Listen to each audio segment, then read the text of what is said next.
میں سب سے دلیر آدمی ہے. یہ پیدل جو ہے نا 10-10 20-20 میل ویسے ہی چل پڑتے تھے, ان کے ساتھ کوئی دوڑ نہیں لگا سکتا تھا. اس اکیلے بندے نے 30 کافروں کو مار کے پیدل جا کے ان کے پیچھے نبی علیہ السلام کے اونٹ چھڑوا کے لے آئے تھے. نبی علیہ السلام نے ان کو پھر کہا تھا ہمارے پیادوں میں سب سے بہترین سلمہ ابن اکوع ہے. اور یہ سلمہ ابن اکوع وہی ہیں جن کے بارے میں الادب المفرد میں آتا ہے کہ 2 تابعین ان کو ملنے کے لیے جاتے ہیں, تو سلمہ ابن اکوع کہتے ہیں کہ یہ میرے 2 ہاتھ ہیں جن سے میں نے نبی علیہ السلام کے ساتھ مصافحہ کیا, آپ کی بیعت کی. تو تابعین کھڑے ہو کے ان کے ہاتھوں کو چومتے ہیں, جو میں نے بتایا کہ ہاتھ چومنے کی دلیل ہے اگر حد رکوع تک نہ چکا جائے. یہ سلمہ ابن اکوع وہ ہیں. سلمہ ابن اکوع ہی صحیح مسلم میں آتا ہے, وہ کتاب الجہاد چیپٹر میں وہ کہتے ہیں کہ جب غزوہ خیبر کا موقع آیا تو آپ کو پتہ ہے مستدرک الحاکم میں ڈیٹیل ہے کہ کئی ایک اصحاب گئے ہیں لیکن کامیاب نہیں ہوئے. تو کہتے ہیں ان کا سردار تھا مرہب, وہ نکلا تو اس نے کہا کہ اس نے اشعار پڑھے کہ میں مرہب ہوں, ہتھیاروں سے لیس ہوں, اور میں میدان جنگ کا یعنی سپہ سالار ہوں, سارا خیبر جانتا ہے کہ میرے لیول کا کوئی بندہ نہیں ہے. تو وہ کہتے ہیں میرے چچا تھے سیدنا عامر, وہ اس کے مقابلے کے لیے نکلے. لڑائی کے دوران سیدنا عامر نے اس کا جب وار اپنی ڈھال پہ روکا نا, تو اس کے بعد انہوں نے تھوڑا جھک کے اپنی تلوار جب نکالی نا, تو غلطی سے ان کی تلوار سلپ ہو کے اپنی رگ کٹ گئی ان کی ہاتھ کی, اس کی وجہ سے وہ شہید ہو گئے مرہب کے مقابلے. تو سلمہ ابن اکوع کہتے ہیں میں بڑا غمگین ہوا کیونکہ صحابہ کہنا شروع ہو گئے اس نے خودکشی کر لی ہے, کیونکہ صحابہ کو علم غیب نہیں تھا نا, بزرگوں کو علم غیب ہوتا نا. تو حضور کے پاس شکایت سلمہ ابن اکوع, یا رسول اللہ میرے چچا, آپ فرمایا تیرا چچا تو مومن ہے.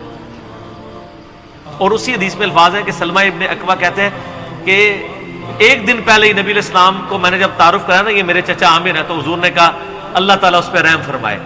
تو حضرت عمر کہتے ہیں لو جی یہ شہید ہو گیا.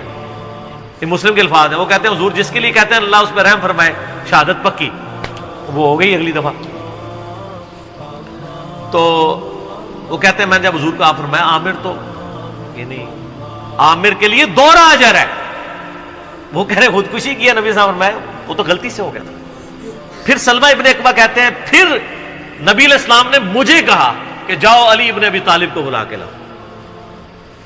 یہ بندہ ہے جو بلانے کے لیے گیا تھا.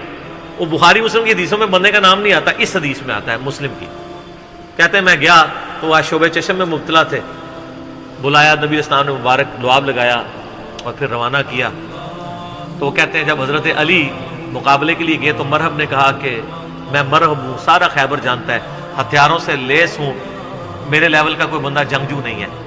تو یہ اس نے عربی میں رجز پڑھا اشعار, تو مولا علی نے پھر اس کے مقابلے پہ اشعار اسی قافیے کے اوپر پڑھے کہ میری ماں نے میرا نام حیدر رکھا ہے.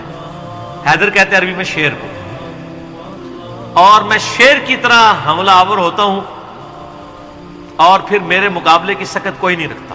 یہ کوئی تکبر نہیں تھا, وہ میں کی بات لوگ کر رہے ہیں نا. تو میدان جنگ میں تو پھر مورال بلند کرنے کے لیے نبی علیہ السلام خود بخاری مسلم میں آتا ہے, آپ نے حدیث پڑھا تھا انا النبی لا کذب, کوئی شک نہیں ہے میں اللہ کا نبی ہوں, میں ابن عبد المطلب ہوں. تو سیدنا علی نے یہ رجز پڑھا کہ میری ماں نے میرا نام حیدر رکھا ہے اور میں شیر کی طرح حملہ آور ہوتا ہوں اور میں اپنے دشمن کو نیست و نابود کر دیتا ہوں. ایک ہی وار میں مرہب کو کاٹ دیا, بس وہ مرہب مرا تو کانفیڈنس لوز ہو گیا, تو خیبر کی فتح ہو گئی. تو سیدنا علی بن ابی طالب کا قاتل مرہب ہونا صحیح مسلم سے ثابت ہے. ناسبی ویسے کرتے رہے, اس لیے میں نے آپ کو شاہ جی کئی بار کہا ناسبی اور منکرین حدیث لازم و ملزوم ہے. یہ پہلی شرط ہے کہ وہ منکرین حدیث ہوں گے, بلکہ منکرین قرآن بھی ہوں گے, قرآن کی بھی وہ باطل تعویلات کر دیں گے. ٹھیک ہو.